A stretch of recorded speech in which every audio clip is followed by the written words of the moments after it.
कोई भी सैटेलाइट जब किसी सर्कुलर ऑर्बिट में रोटेट करता है तो उसके ऊपर दो फोर्सेस एक्ट करते हैं। पहला सेंट्रीफ्यूगल फोर्स जो कि उसको बाहर ले जाने की कोशिश करता है, दूसरा ग्रेविटेशन फोर्स जो उसको ऑर्बिट के सेंटर की तरफ ले जाने की कोशिश करता है।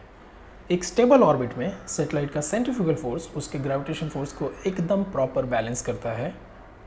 Hello, my name is doctor Upendra Maurya and I am on a mission to make physics simple for you, जहाँ पे हम फिजिक्स के कंसेप्ट को सिंप्लीफाइड वे में एनिमेशन से समझते हैं। ग्रेविटेशन चैप्टर के इंपॉर्टेंट कंसेप्ट्स को लेके 5 वीडियो इस चैनल पे ऑलरेडी है। इस वीडियो में हम देखने वाले हैं सैटेलाइट की speed, time period, energy of a satellite, weightlessness and elliptical orbit of a satellite. You are watching easy physics. इस छोटे से इंट्रोडक्शन के बाद में चलो let's go back to our video. Suppose एक सैटेलाइट सर्कुलर ऑर्बिट में रोटेट कर रहा है अराउंड अर्थ, जिसका radius of rotation small a है। अगर हम ग्रेविटेशन फोर्स और सेंट्रीफ्यूगल फोर्स का फॉर्मूला लिखें, so centrifugal force is equal to mv² divide by a और ग्रेविटेशन फोर्स हो जाएगा gmm डिवाइड बाई a²। अगर हमने स्मॉल m जो सैटेलाइट का मास है दोनों साइड से कट किया और ऑर्बिट के रेडियस को बैलेंस किया, so v² is equal to gm divide by a, या फिर लिख सकते हैं v is equal to square root of gm divide by a। अगर आप इस इक्वेशन को ध्यान से देखो तो इसमें capital G universal gravitation constant है, capital M mass of the planet है और ये दोनों ही कांस्टेंट है। इस फॉर्मूले से हम दो कंक्लूजन निकाल सकते हैं। First, v is inversely proportional to square root of a। इसका मतलब है कि अगर डिस्टेंस बढ़ेगा तो सैटेलाइट की स्पीड कम हो जाएगी। सपोज सेम सैटेलाइट को हमने 3 अलग अलग ऑर्बिट में रखा है, तीनों का स्पीड अलग अलग होगा। जो सैटेलाइट सबसे दूर है उसका स्पीड सबसे कम होगा और जो सैटेलाइट अर्थ के पास में है उसका स्पीड सबसे ज़्यादा होगा। And the second point is, इस फॉर्मूले में सैटेलाइट का मास ही नहीं है। दैट मीन्स 3 अलग अलग वेट की सैटेलाइट को अगर एक ही ऑर्बिट में रखे तो उसका वेलोसिटी सेम होगी और वो एक दूसरे से कभी टकरा नहीं सकती। Just to prove this point, मान लो एक ही ऑर्बिट में हमने हाथी को, मच्छर को और ऊंट को में रख दिया तो उनका ऑर्बिट रोटेशन और उनकी वेलोसिटी दोनों ही सेम होगी। इसका मतलब है कि किसी भी ऑर्बिट में उसकी वेलोसिटी उसके डिस्टेंस से डिपेंडेंट है, ना कि उसके मास से। आपने सैटेलाइट का स्पीड देख लिया, चलो सैटेलाइट का टाइम पीरियड देखते हैं। मतलब सैटेलाइट को एक ऑर्बिट करने में उसे कितना टाइम लगता है।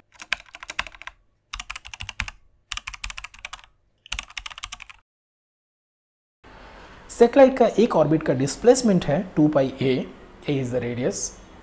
Therefore, time is equal to displacement upon velocity. So we can write displacement is 2πa, velocity जो हमने इससे पहले कैलकुलेट किया है which is equal to square root of gm divided by a। अगर आपने इसको थोड़ा सिंप्लीफाई किया so आपको मिलेगा time period is equal to 2π square root of gm into a raise to 3/2। So इस फॉर्मूले में gm तो एनीवे कांस्टेंट है। अगर आपने a रेडियस ऑफ रोटेशन की वैल्यू सब्स्टिट्यूट करना चालू किया, for example time period near earth surface जहाँ पे हाइट इज इक्वल टू 0 है, तो उस टाइम पे टाइम पीरियड इज 84.96 मिनट। मतलब कि कोई सैटेलाइट अगर अर्थ के सरफेस के पास में है तो उसे अर्थ का सरफेस का रोटेशन करने में 84.96 मिनट्स लगते हैं। सिमिलरली अगर उसकी हाइट इंक्रीज किया, हाइट अभी 100 किलोमीटर्स है तो उसको टाइम लगेगा 86.96 मिनट्स। अगर हाइट 1000 किलोमीटर्स किया तो उसे टाइम लगेगा 1.76 आवर्स। सिमिलरली 5000 अगर हाइट बढ़ाया तो 3.36 आवर्स। अगर 10,000 किलोमीटर्स की हाइट है तो उसे कंप्लीट करने में लगेगा 5.808 आवर्स। सो इससे आपको समझ गया कि हम जैसे जैसे सैटेलाइट की हाइट बढ़ा रहे हैं वैसे उसका टाइम पीरियड भी बढ़ रहा है। तो there will be some height जहाँ पे सैटेलाइट का टाइम पीरियड और अर्थ का टाइम पीरियड दोनों सेम हो जाएगा। सो दोनों को 24 आवर्स लगेंगे रोटेशन करने के लिए। So this time period is, अगर 36,000 किलोमीटर्स की हाइट है तो time period is 24.14 hours. Exactly 35,800 kilometres पे the time period is 24 hours. That means अगर आप अर्थ से देखोगे तो आपको ऐसा लगेगा कि सैटेलाइट एक ही जगह पे खड़ा है, बट इनफैक्ट सैटेलाइट का टाइम पीरियड और अर्थ का टाइम पीरियड सेम है, जिसकी वजह से सैटेलाइट एक ही जगह पे स्टेशनरी दिखता है। This is called geosynchronous orbit. So what is the use of geosynchronous orbit? So जितने भी डिश एंटीना होता है वो किसी एक पर्टिकुलर डायरेक्शन में फेस करता है, बिकॉज जो भी उसका कम्युनिकेशन सैटेलाइट है वो एक पर्टिकुलर जगह पे ही है। अगर वो जियोसिंक्रोनस ऑर्बिट में नहीं होता तो आपको हर बार उसका पोजीशन चेंज करना पड़ता। So let us come back to our equation. t is equal to 2π square root of gm into a raise to 3/2। अगर इसको स्क्वायर किया so we will be getting t square is equal to 4π square gm into a cube. 4π square gm is a constant. That means T square is directly proportional to a cube. एक question आपको देखा देखा लग रहा रहेगा। Yes, this is the same formula propose by Keplers, that means Keplers third law, जिसमें Kepler ने बोला था T square is directly proportional to a cube. ये फॉर्मूला केप्लर ने अलग अलग प्लैनेट्स को ऑब्जर्व करके किया था। जब केप्लर ने फॉर्मूला प्रपोज किया था उस टाइम पे केप्लर को भी नहीं पता था कि ये क्यों होता है।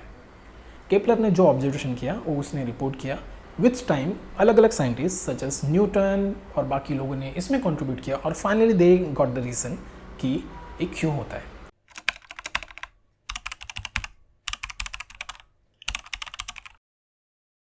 सो जितने भी नेचुरल सैटेलाइट्स होती है वो जनरली इलिप्टिकल ऑर्बिट्स में होती है। सिमिलरली बहुत सारे आर्टिफिशियल सैटेलाइट्स भी इलिप्टिकल ऑर्बिट में हो सकती है। सो कोई भी सैटेलाइट इलिप्टिकल ऑर्बिट्स में कैसे पहुंचती है, इसको समझने के लिए लेट्स फर्स्ट अंडरस्टैंड कोई भी सैटेलाइट ऑर्बिट में कैसे पहुंचती है।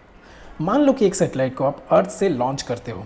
अगर रॉकेट फुसकी रहेगा तो सैटेलाइट अर्थ के सरफेस पे वापस गिर जाएगा। मान लो कि थोड़ा और पावर से आपने लॉन्च किया तो सैटेलाइट थोड़ा और डिस्टेंस तक जा सकता है, but at the end satellite वापस से अर्थ के सरफेस पे गिरेगा। मान लो आपने और पावरफुल रॉकेट यूज़ किया तो सैटेलाइट में भी अर्थ के एक साइड से दूसरे साइड तक चला जाएगा, बट स्टिल वो अर्थ के सरफेस पे ही आके गिरेगा। मान लो आपने उसे इतना पावरफुल रॉकेट से लॉन्च किया कि वो ऐसी स्पीड अटेन करता है कि अर्थ और सैटेलाइट का कर्वेचर ऑलमोस्ट सिमिलर हो जाता है। That means satellite is still falling, but वो अर्थ के सरफेस पे आ नहीं सकता। And this is the way satellite attains N orbit. In reality satellite को जैसे मैंने एनिमेशन में दिखाया वैसे लॉन्च नहीं करते हैं। इनफैक्ट आपने देखा रहेगा सैटेलाइट को पहले वर्टिकली अपवर्ड लॉन्च करते हैं। जब वो सैटेलाइट एक हाइट अटेन करता है और जब वो अर्थ के एटमॉस्फेयर से बाहर आ जाता है जहाँ एयर रेजिस्टेंस नहीं रहता है, इन दोज केसेस सैटेलाइट को 90 डिग्री पे टर्न करके हॉरिजॉन्टली लॉन्च करते हैं with a certain speed. So this is the way satellites are launched. So now let us see satellite elliptical orbits में कैसे पहुंच सकता है। एज यू नो सैटेलाइट का सेंट्रिफ्यूगल फोर्स उसके ग्रेविटेशन फोर्स को मस्त बैलेंस करता है। Student should remember this, gravitation force depends on the distance while centrifugal force depends on the velocity. What if we increase the velocity of the satellite, short period के लिए उसका velocity increase करते हैं, it's centrifugal force will increase and उसकी वजह से satellite outward direction में निकल जाएगा टिल जब तक कि वापस से उसमें बैलेंस स्टैब्लिश नहीं होता और सैटेलाइट का ऑर्बिट इलिप्टिकल हो जाएगा। सपोज नेक्स्ट ऑर्बिट में भी हमने उसका स्पीड थोड़े टाइम के लिए इंक्रीज किया, अगेन उसका इलिप्टिकल ऑर्बिट्स इंक्रीज हो जाएगा। सो जब कभी भी हमें इंजन स्टार्ट करके सैटेलाइट का वेलोसिटी इंक्रीज कर रहे हैं, उसका सेंट्रिफ्यूगल फोर्स उसके ग्रेविटेशन फोर्स से ज़्यादा होता रहा है, इसलिए उसका ऑर्बिट इंक्रीज हो रहा है। सिमिलरली हम उसे मल्टीपल टाइम्स ऑर्बिट चेंज कर सकते हैं। एवरी टाइम सैटेलाइट का ग्रेविटेशन फोर्स उसके सेंट्रिफ्यूगल फोर्स को बैलेंस कर लेगा। सो अब जितना जितना उसका स्पीड इंक्रीज करते जाओगे उसका ऑर्बिट इलिप्टिकल होते जाएगा। So this is the way our Chandrayaan was launched. उसका स्पीड धीरे धीरे इंक्रीज करते गए, मल्टीपल स्टेप्स में इंक्रीज करते गए टिल वो मून के ग्रेविटेशन इन्फ्लुएंस में नहीं आ गया, और वो जैसे ही मून के ग्रेविटेशन इन्फ्लुएंस में आया वो मून के ऑर्बिट में चला गया।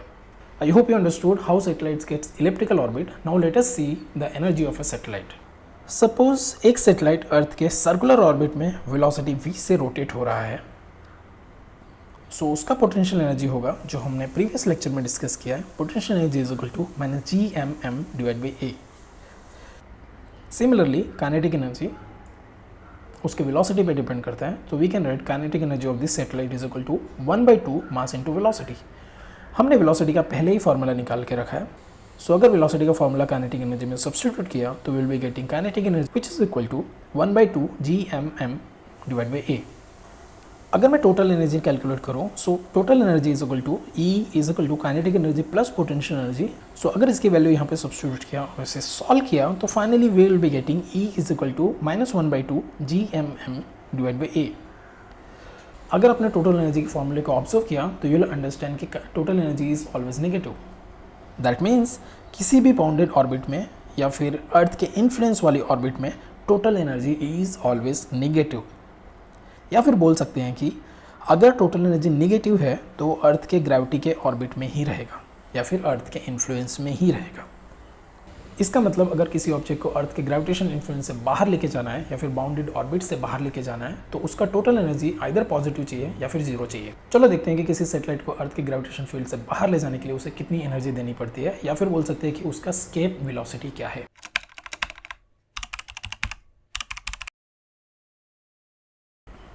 सपोज एक सैटेलाइट अर्थ के पास में एक सर्कुलर ऑर्बिट में है। यहाँ पे दो कंडीशन होने वाला है। फर्स्ट, सैटेलाइट अर्थ के इन्फ्लुएंस में है, और दूसरा, सैटेलाइट अर्थ के ऑर्बिट के बाहर चला जाएगा।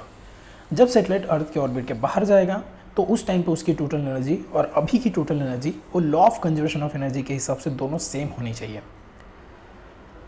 सो अगर मैं ये law of conservation of energy near surface और इन्फिनिटी में कंपेयर करूँ, so total energy at the surface is equal to total energy at infinity. So total energy at surface मतलब kinetic energy plus potential energy is equal to kinetic energy plus potential energy at infinity. हम लोगों ने previous lecture में देखा है कि potential energy at infinity is always zero. Let us assume kinetic energy at infinity is also near about zero. That means satellite just crosses infinity distance और एकदम थोड़ी सी पॉजिटिव स्पीड में रहे, so it does not come back. So इस equation में right handed side should be near about zero. So left hand side should be kinetic energy plus potential energy near surface should be greater than equal to zero. So अगर इसको solve किया, kinetic energy का formula और potential energy का formula रख के उसे simplify किया, so we will be getting 1/2 m v1 square is equal to G M M divide by a. अगर इसको सिंप्लीफाई किया, so V I is equal to square root of 2 capital G M divide by a. So since this is near earth surface, we can take a is equal to radius of earth, so V I is equal to square root of 2 G M divide by R E. So अगर ये सब constants की value substitute किया इस equation में, तो velocity should be equal to V I is equal to 11.2 kilometres पर second. इसका मतलब कि अगर किसी ऑब्जेक्ट को 11.2 किलोमीटर्स पर सेकेंड की स्पीड से फेंक दिया या फिर इतना स्पीड दे दिया तो वापस अर्थ पे मुंह नहीं दिखाने आएगा। That means it will always always always go towards infinity. ये जो आपका वी आई का फॉर्मूला है square root of 2 G M divide by R E, ये पूरे यूनिवर्स में किसी भी प्लैनेट के लिए एप्लीकेबल है। फॉर एग्जाम्पल, अगर इसे मून के कॉन्टेक्स्ट में अप्लाई किया, so V I escape velocity should be equal to 2.3 kilometres पर सेकेंड। इसका मतलब कि जब आप मून पे किसी ऑब्जेक्ट को 2.3 किलोमीटर्स पर सेकेंड की स्पीड दे देते हो तो मून पे वापस नहीं आएगा, वो it will go towards infinity. So this is the reason moon के पास कोई खुद का एटमॉस्फेयर नहीं है, क्योंकि जब गैसेस एक दूसरे से टकराती है, उनकी स्पीड अगर इतनी हो गई तो ऑटोमेटिक वो मून के सरफेस को छोड़ के चली जाएंगी इन्फिनिटी पे। आई होप आपको सैटेलाइट का एनर्जी और उसका एस्केप वेलोसिटी ठीक से समझ गया रहेगा। चलो देखते हैं कि what is the weightlessness in a satellite.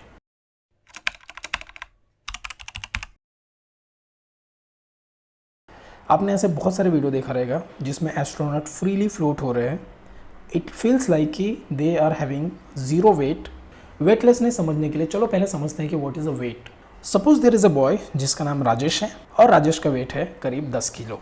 Suppose वो वेइंग मशीन पे खड़ा है और वेइंग मशीन पे उसका करंट वेट बता रहा है। तो एक करंट वेट कहाँ से आया? सो उसका जो भी मास है उसकी वजह से ग्रेविटेशन फोर्स उसके ऊपर एक्ट हो रहा है और वो ग्रेविटेशन फोर्स को वेइंग मशीन ने बैलेंस किया है। So g is the acceleration due to gravity, जिसका वैल्यू जनरली हम 9.8 मीटर पर सेकंड कंसीडर करते हैं, 9.8 मीटर पर second square. But for ease of calculation चलो उसको 10 कंसीडर करते हैं। सो जो भी उसका मास है उसकी वजह से ग्रेविटेशन फोर्स रहेगा और वो ग्रेविटेशन फोर्स को वेइंग मशीन ने बैलेंस किया है। सो मैथमेटिकली हम लिख सकते हैं W that is weight is equal to mg। चलो इसमें वैल्यू सब्स्टिट्यूट करते हैं। So weight is equal to mass is 10, g is 10, so 100 newton on अर्थ।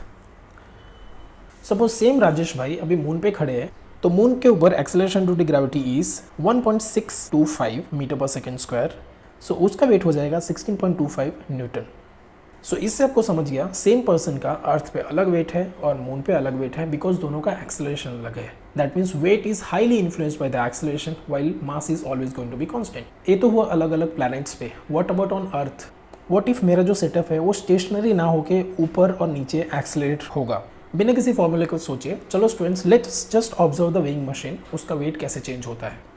आप देख सकते हैं कि वेट कांस्टेंट नहीं है, जैसे ही ऊपर की तरफ जाता है उसका वेट फटाक से बढ़ेगा। सिमिलरली जब वो नीचे की तरफ आता है तो वेइंग मशीन उसका वेट कम दिखाता है। मैं इसका डायरेक्ट फॉर्मूला लिख देता हूँ। W is equal to M G plus A जब वो अपवर्ड डायरेक्शन में जा रहा है, W is equal to M G minus A जब वो डाउनवर्ड डायरेक्शन में जा रहा है। ये फॉर्मूला आप Newton second law of use करके आराम से निकाल सकते हैं। हम लोग उसके मैथमेटिक्स में नहीं जाने वाले। Let us just try to use this formula for our application. So अगर एक्सेलरेशन 5 मीटर पर सेकेंड अपवर्ड डायरेक्शन में हो तो वेट हो जाएगा 10 × 10 + 5 दैट इज 150 न्यूटन। सिमिलरली अगर एक्सेलरेशन 10 मीटर पर सेकेंड स्क्वायर है अपवर्ड डायरेक्शन में, तो W is equal to 10 into 10 plus 10 is equal to 200 newton. तो आपको समझ गया कि सेम वेट जब अपवर्ड डायरेक्शन में जा रहा है तो इट अपीयर्स कि उसका वेट ज़्यादा है। Now let us see in the downward direction. अगर डाउनवर्ड एक्सेलरेशन 5 मीटर पर सेकेंड है तो weight is equal to 10 into 10 minus 5 is 50 newton, half हो गया। सिमिलरली अगर वो 10 मीटर पर सेकेंड के स्पीड से डाउनवर्ड एक्सेलरेशन है तो W is equal to weight is equal to 10 into 10 minus 10 is equal to 0। So now the weighing machine will show zero weight, that means it is a free fall.